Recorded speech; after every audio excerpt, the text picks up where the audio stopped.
Personal फाइनेन्सका तत्त्वहरूको बुझाइले दीर्घकालीन वित्तीय लक्ष्यहरूको लागि योजना बनाउँदा अहिलेको आवश्यकताहरूको लागि पनि बजेट बनाउन मद्दत गर्छ। अब हामी पर्सनल फाइनेन्सको सबैभन्दा महत्त्वपूर्ण क्षेत्रहरूको बारेमा गहिराइमा बुझ्ने प्रयास गर्नेछौँ। पर्सनल फाइनेन्सका मुख्य क्षेत्रहरू यस प्रकार छन्: इन्कम अर्थात् आम्दानी, एक्सपेन्सेस अर्थात् खर्च, सेभिङ्स अर्थात् बचत, इन्भेस्टिङ अर्थात् लगानी र प्रोटेक्सन अर्थात् संरक्षण। हामी फर्स्टमा पर्सनल फाइनेन्सको मोस्ट इम्पोर्टेन्ट एरिया यानि इन्कम अर्थात् आम्दानीको बारेमा कुरा गर्छौँ। आम्दानी भन्नाले हाम्रो नगद प्रवाहको स्रोतलाई बुझिन्छ जुन व्यक्तिले कुनै बिजनेस वा काम गरेर प्राप्त गर्छ। यसलाई हामी पर्सनल फाइनेन्सको फाउन्डेसन पनि मान्न सक्छौँ। आम्दानीका सामान्य स्रोतहरू यस्ता हुन्छन्: salary, pension, income from rental properties, dividend आदि। आम्दानीका यी स्रोतहरूले नगद उत्पन्न गर्छ जुन व्यक्तिले खर्च, बचत वा लगानीमा प्रयोग गर्न सक्छ। यस अर्थमा आम्दानीलाई हाम्रो पर्सनल फाइनेन्सको पहिलो चरणको रूपमा लिन सकिन्छ। इन्कम पछि अब हामी एक्सपेन्सेस अर्थात् खर्चको बारेमा जानौँ है त।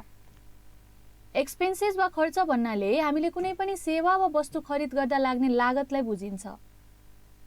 खर्चहरूलाई दुई भागमा हेर्न सकिन्छ: नगद खर्च यानि हातमा नगदको साथ भुक्तानी गरिएको र उधारो खर्च यानि पैसा ऋण लिएर भुक्तानी गरिएको।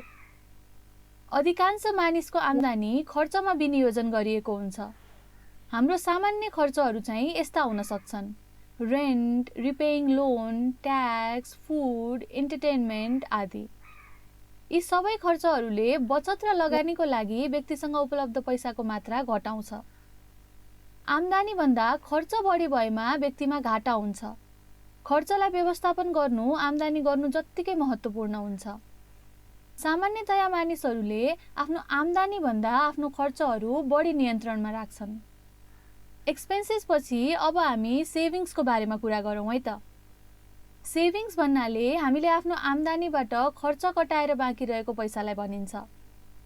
बचतको सामान्य रूपहरू यस्ता हुन्छन्: physical cash, savings bank account, money market securities आदि।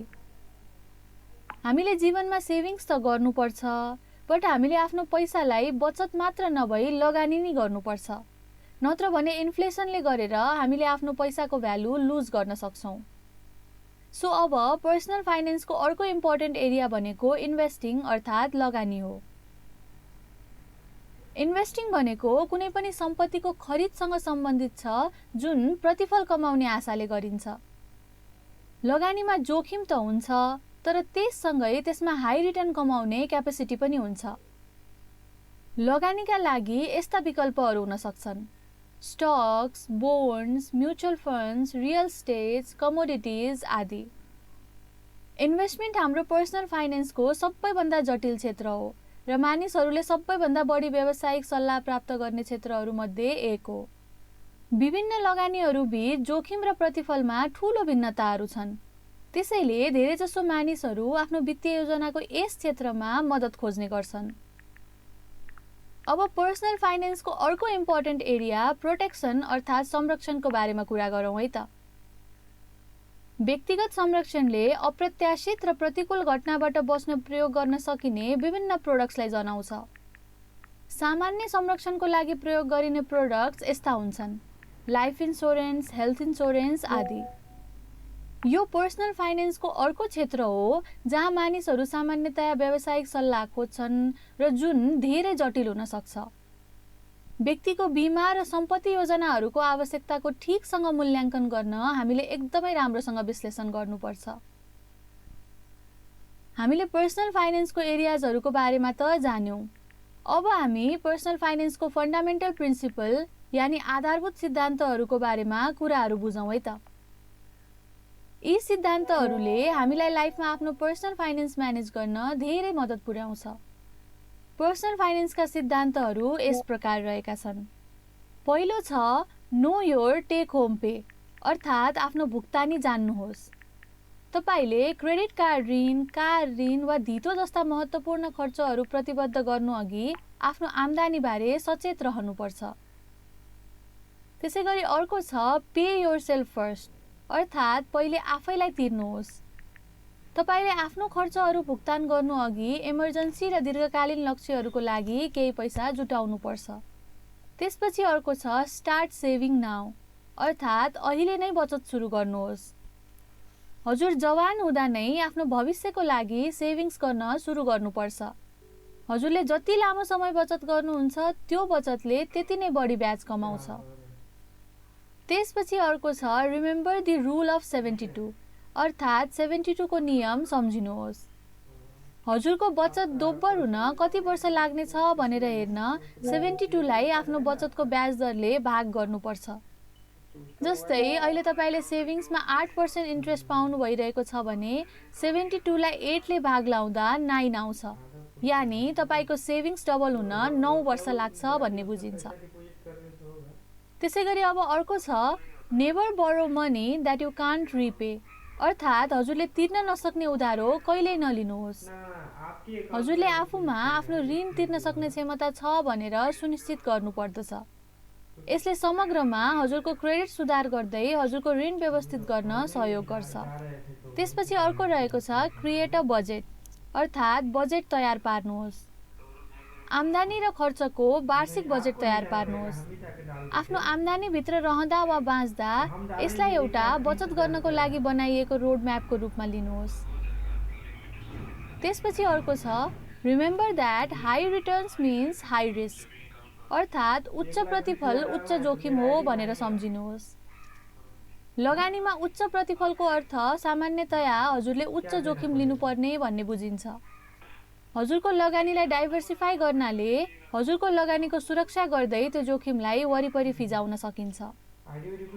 त्यसैगरी अब अर्को छ don't expect something for nothing, अर्थात् कुनै काल्पनिक आशा नगर्नुहोस्। छिट्टै धनी हुने योजनाहरूबाट सावधान बन्नुहोस्। यदि ती योजनाहरू वास्तविक हुन्थे भने हिजो अस्ति नै कसैले यस्तो योजनाहरू गरिरहन्थे। त्यसपछि अर्को रहेको छ प्लान योर फाइनेन्सियल फ्युचर, अर्थात् आफ्नो आर्थिक भविष्यको योजना बनाउनुहोस्। आफ्नो लङ टर्म र सर्ट टर्म वित्तीय लक्ष्यहरू निर्माण गर्न समय लिनुहोस्। त्यसपछि ती लक्ष्यहरूमा पुग्न एउटा रियलिस्टिक रोडम्यापमा काम गर्नुपर्दछ। त्यसैगरी अब अन्तिममा रहेको छ बाई इन्स्योरेन्स, यानि बिमा गर्नुहोस्। स्वास्थ्य, सवारी अनि जीवन बिमाले हजुरलाई र हजुरका प्रियजनहरूलाई दुर्घटना वा बिरामी परेको अवस्थामा आर्थिक कठिनाइमा सहायता दिन्छ। त्यसैले इन्स्योरेन्स गर्नु पनि पर्सनल फाइनेन्सको इम्पोर्टेन्ट सिद्धान्त हो। हामीले यस भिडियोमा पर्सनल फाइनेन्सको अवधारणाबारे चर्चा गर्यौं। यसमा पर्सनल फाइनेन्सको आवश्यकतादेखि त्यसको सिद्धान्तहरूको बारेमा छलफल गर्यौं। यस भिडियोको लागि यति नै। अब अर्को भिडियोमा हामी पर्सनल फाइनेन्ससँग सम्बन्धित सिम्पल म्याथहरू बुझ्नेछौँ। धन्यवाद।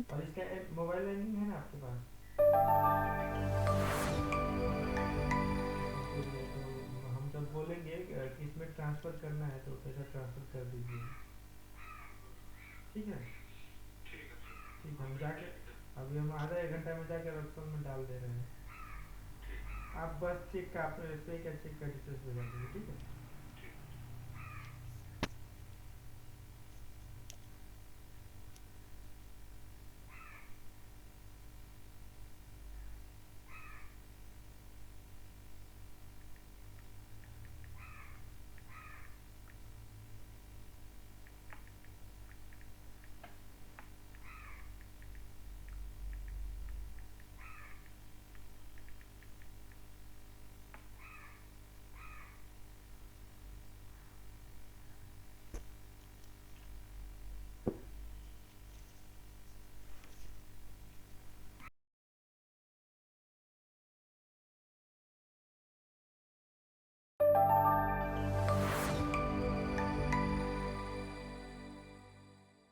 यसअघिको सिरिजमा